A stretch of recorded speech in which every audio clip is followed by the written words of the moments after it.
بسم الله الرحمن الرحيم. الحمد لله رب العالمين، والصلاة والسلام على رسوله النبي الكريم، أما بعد.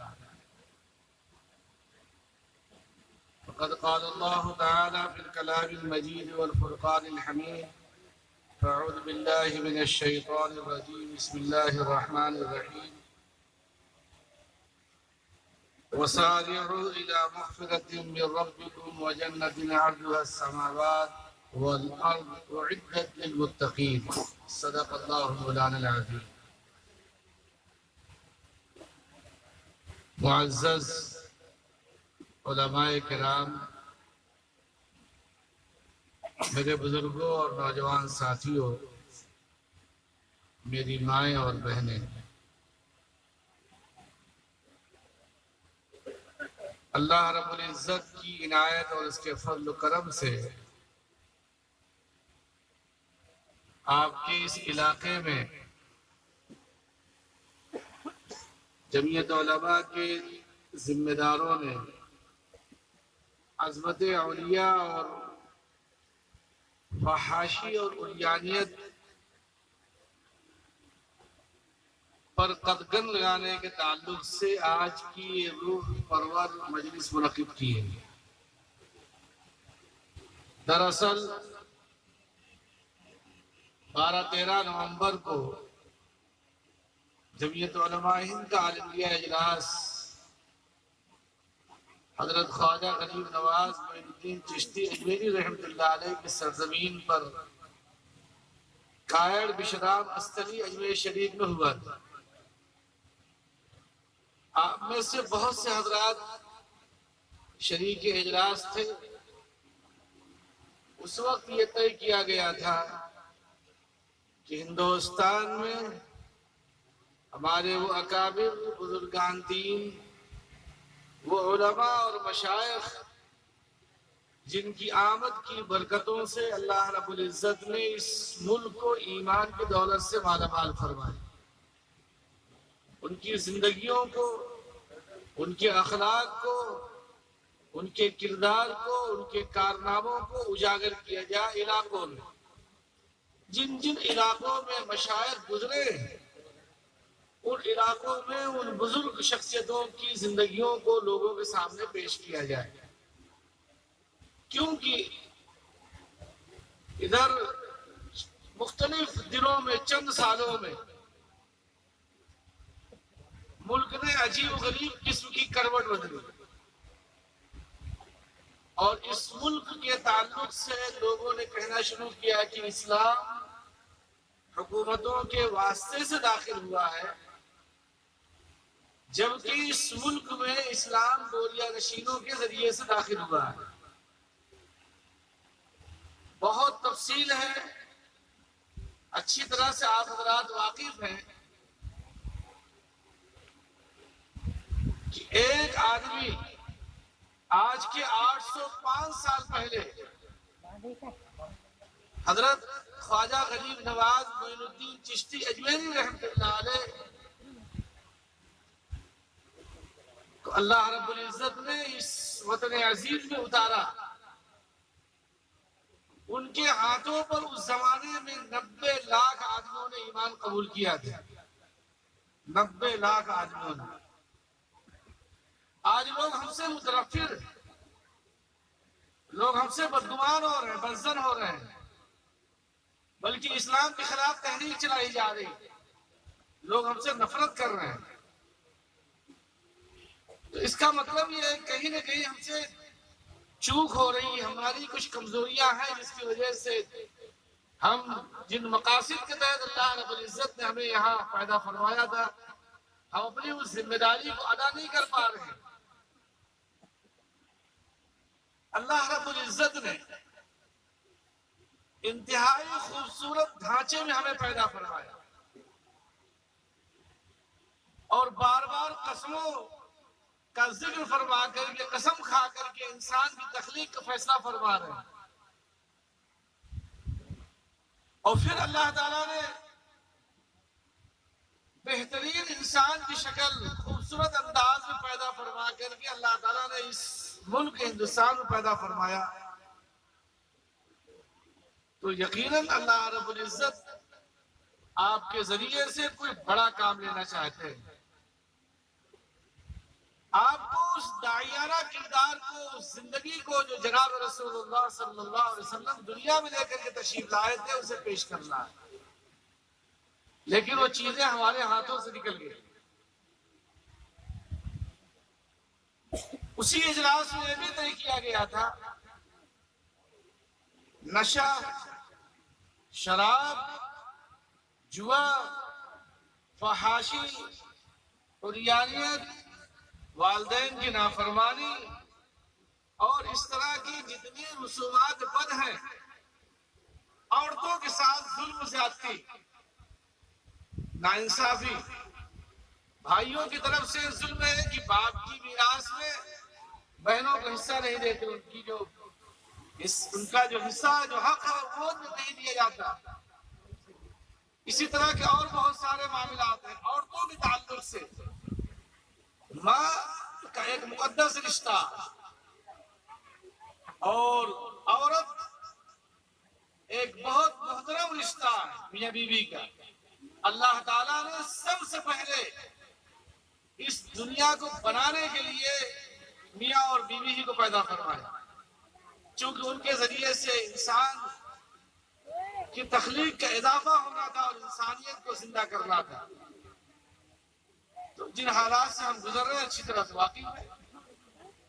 تو جمعیت علماء نے اپنے اجلاس میں فیصلہ لیا کہ ان تمام رسومات بد اور خرافات کے خلاف جنگی پیمانے پر مسجد مسجد، گاؤں گاؤں، محلہ محلہ، نوجوان لوگ علماء کی قیادت میں ذمہ داری کو احساس کریں گے اور اس کو محسوس کرتے ہوئے انشاءاللہ ہم اپنی نئی نسل کو بچائیں گے تاکہ شراب اور جوا جیسی خرافات اور رسومات بد میں مبتلا نہ ہو. کرنا نا انشاءاللہ، کرنا ہے کہ نہیں کرنا. ایک صحابی آتے ہیں اور جناب رسول اللہ صلی اللہ علیہ وسلم اپنی پوری جماعت کے ساتھ تشریف فرما. آپ نے فرمایا کہ دیکھو ایک جنتی آ رہا ہے، دیکھو ایک جنتی آ رہا ہے. چنانچہ آپ آئے اور پھر مجلس پوری ہو گئی. دوسرے دن پھر وہ تشریف لایا تو آپ نے فرمایا دیکھو ایک جنتی آ رہا ہے. تیسرا دن آیا تو آپ نے فرمایا کہ دیکھو ایک جنتی آ رہا ہے. جب 3 دن گزر گیا تو ایک صحابی ہے حضرت عبداللہ ابن عمر عاص رضی اللہ تعالیٰ عنہ، وہ سال بھر روزہ رکھتے تھے، صرف عیدین کو روزہ افطار کرتے تھے، باقی سال بھر روزہ رکھتے، ساری رات عبادت کرتے. تو انہوں نے سوچا کہ کوئی مجھ سے بھی بڑا عابد، مجھ سے بھی زیادہ کوئی عبادت کرنے والا، جس کے بارے میں جناب رسول اللہ صلی اللہ علیہ وسلم ارشاد فرما رہے ہیں کہ دیکھو ایک جنتی آ رہا ہے. تو انہوں نے جب 3 دن اسی طرح سے ہوتا رہا تو اجازت دی کہ چچا اگر آپ اجازت دیں تو میں آپ کے ہاں مہمان بننا چاہتا ہوں. فرمایا بہت اچھا، تشریف لے چلیے. گھر گئے، رات کو کھانا کھایا اور سو گئے، وہ بھی اپنے بستر پر، وہ بھی اپنے بستر پر. لیکن مہمان تو اس طاق میں تھے کہ کرتے کیا ہے جس کی بنیاد پر ان کو جنتی بتایا گیا. انہوں نے چادر اوڑھ لی اور اب دیکھ رہے، ساری رات جگ کر کے دیکھتے رہے، لیٹے ہوئے ہیں اور دیکھ رہے ہیں. بھئی ان کا کون سا عمل ہے؟ معلوم ہوا کہ صبح فجر کی نماز کا وقت ہو گیا اور آرام سے کھانا کھا کے سو گئے. دوسرا دن، تیسرا دن اسی طرح سے. 3 دن جب گزر گئے تو انہوں نے فیصلہ کیا کہ مجھے واپس جانا چاہیے. کہنے لگے چچا مجھے اجازت دیجیے میں واپس جاتا ہوں. گھر سے باہر نکلے تو انہوں نے کہا کہ بیٹے تمہارے آنے کا مقصد کیا تھا، کیوں آئے تھے؟ کہنے لگے کہ مجلس میں ہم لوگ بیٹھے ہوئے تھے اور جناب رسول اللہ صلی اللہ علیہ وسلم پھر تشریف فرما تھے. آپ آئے تو آپ نے فرمایا جنتی آ رہا. پھر 2 دن اسی طرح سے آپ فرماتے رہے کہ جنتی آ رہا ہے، جسے دیکھنا ہو جنتی تو وہ دیکھے جنتی آ رہا. تو مجھے فکر پیدا ہوئی، یہ تڑپ پیدا ہوئی کہ میں ذرا آپ کے معمولات کو دیکھوں، آپ کے معمولات کیا ہے جس کی بنیاد پہ آپ کو جنتی فرمایا گیا؟ اور فرمایا کہ کچھ نہیں، میرا کوئی خاص عمل نہیں، میرا عمل صرف یہ ہے کہ میرا دل تمام لوگوں کی طرف سے پاک ہے، میرے دل میں کسی کی کوئی نفرت نہیں، چاہے وہ ہندو ہو مسلمان ہو، بحیثیت انسان کے میرے دل میں سب کی عظمت ہے اور سب کی قدر ہے، میرے دل میں کسی کی تعلق سے کوئی نفرت نہیں، جس کی بنیاد پر فرمایا گیا کہ وہ جنتی۔ ہم لوگ اپنے علاقے میں کن حالات میں رہتے ہیں، کس طرح کے معاملات ہیں، وہ آپ اچھی طرح سے جانتے ہیں اور معلوم بھی ہے۔ تو ابھی قاری صاحب نے ذکر فرما رہے تھے کہ برادران وطن کے ساتھ، اپنے پڑوسیوں کے ساتھ، اپنے رشتہ داروں کے ساتھ، اپنے بچوں کے ساتھ، اپنے والدین کے ساتھ، اپنی بیویوں کے ساتھ، اور حضور علیہ السلام کی ساری زندگی کو آپ کو دیکھنا ہے۔ کوئی ایسا عمل جس کو آپ نے چھوڑا ہو اور کر کے امت کو نہ دکھایا ہو، ساری چیزیں جب آپ گھروں میں ہیں، اپنی بیویوں کے ساتھ ہیں، بچوں کے ساتھ ہیں، لوگوں کے ساتھ ہیں، تو ان کی زندگیوں کو آپ اٹھا کر کے دیکھ لیں۔ آج ہم لوگ معمولات کے تو پابند ہیں، لیکن معاملات میں بڑی کمیاں ہیں، بڑی کوتاہیاں۔ اس وجہ سے اس وقت یہ جو اجلاس منعقد کیا گیا ہے، یہ خالص ایک مذہبی اور دینی پروگرام کے تحت جمعیت علماء اس ملک میں اللہ رب العزت کے فضل و کرم سے جس انقلابی اور تاریخ ساز شہر میرٹھ میں ہم اس وقت بیٹھے ہوئے ہیں، اس میرٹھ شہر نے اس ملک کو ایک نئی سمت عطا فرمائی تھی۔ ہندوستان کو آزادی کے تعلق سے یہاں سے راہ متعین کی گئی تھی، ملک آزاد ہوا۔ آج 100 سال پورے ہونے جا رہے ہیں۔ باضابطہ جمعیت علماء کو جمعیت علماء ہند کے نام سے کام کرتے ہوئے ہندوستان میں جتنے ادارے، ہندوستان میں جتنی دینی تحریکیں، چاہے وہ مدارس کی شکل میں ہوں، چاہے وہ مساجد اور خانقاہوں اور جماعت و جمعیت کی شکل میں ہوں، ہمارے چہروں میں داڑھیاں اور سروں پہ ٹوپیاں جو نظر آ رہی ہیں، وہ اللہ رب العزت کے فضل و کرم سے اسی جماعت کے اکابر اور بزرگان دین کی قربانیوں اور ان کے خون کے صدقے میں اللہ تعالیٰ نے ہمیں چیز عطا فرمائی۔ اس جماعت سے وابستگی اور اس جماعت کے ساتھ رہ کر کے خدمت جناب رسول اللہ صلی اللہ علیہ وسلم کی زندگی کا ایک بڑا حصہ رہا۔ اس وجہ سے نوجوان، بزرگ، علماء، آپ سب حضرات سے یہ درخواست ہے کہ اپنے اپنے علاقوں میں آپ کھڑے ہوں اور فحاشی اور عریانیت کے تعلق سے، شراب اور جوا اور اس طرح کی جتنی ایسی خرافات ہیں جس سے نسل انسانی برباد ہو رہی، جس سے انسانیت تباہ و برباد ہو رہی، اسے بچانے کے لیے ہمیں کھڑا ہونا ہے۔ اس میں برادران وطن بھی آپ کی مدد کریں گے، ملک کے دیگر شہری آپ کی مدد کریں گے، اور اس سے ایک اچھا ماحول پیدا ہوگا اور اچھے لوگ پیدا ہوں گے۔ جب اچھے لوگ پیدا ہوں گے تو اس ملک امن، بھائی چارگی اور محبت کا ایک پیغام جائے گا۔ اس وجہ سے میرے بھائیوں اور دوستوں، اللہ رب العزت نے یہ موقع عطا فرمایا، یہ بڑا سنہرا موقع ہے۔ ورنہ دنیا کے حالات کو آپ دیکھ لیجئے، اس وقت دنیا میں بہت سے ایسے علاقے اس وقت بھی ہیں کہ مسلمان چاہے کہ روزہ رکھ لے، مسلمان چاہے کہ داڑھی رکھے، مسلمان چاہے کہ قرآن کریم پڑھے، مسلمان چاہے کہ مسجدیں اور مدرسے بنائے، چاہ کر کے بھی نہیں کر سکتا۔ تو کہیں ایسا نہ ہو کہ ایسے حالات پیدا ہو جائیں کہ ہم کوشش کریں اور چاہیں بھی، لیکن وہ مواقع ہمارے ہاتھ سے نکل چکے ہوں۔ تو اس وجہ سے جو موقع اللہ نے ہمیں عطا فرمایا ہے، اس موقع سے ہمیں فائدہ اٹھانا چاہیے۔ اور لوگ جو ہم سے بدگمان ہیں ان کی بدگمانیوں کو ختم کرنا چاہیے، اور اس کا ایک واحد راستہ ہے خدمت خلق۔ خدمت سے بڑا کوئی اور ہتھیار ہو ہی نہیں سکتا جس کو استعمال کیا جائے لوگ قریب آئیں۔ اور میٹھی بول، میٹھی زبان، اچھا اخلاق، اچھا کردار، اچھی زبان، زبان سے نرمی اور خدمت کر کے دل کو جیتنا، فلاحی اور رفاہی کاموں میں بڑھ چڑھ کر کے حصہ لینا، تو لوگ اس سے قریب آئیں گے اور نفرتوں کا ماحول ختم ہوگا، اور امن اور محبت، بھائی چارگی جیسے حالات پیدا ہوں گے۔ میں انتہائی دل کے گہرائیوں کے ساتھ منتظمین جمعیت علماء کو مبارکباد پیش کرتا ہوں کہ انہوں نے اجلاس اجمیر شریف کے اس فیصلے کے بعد یہ فیصلہ لیا کہ یہاں پر یہ پروگرام منعقد کریں۔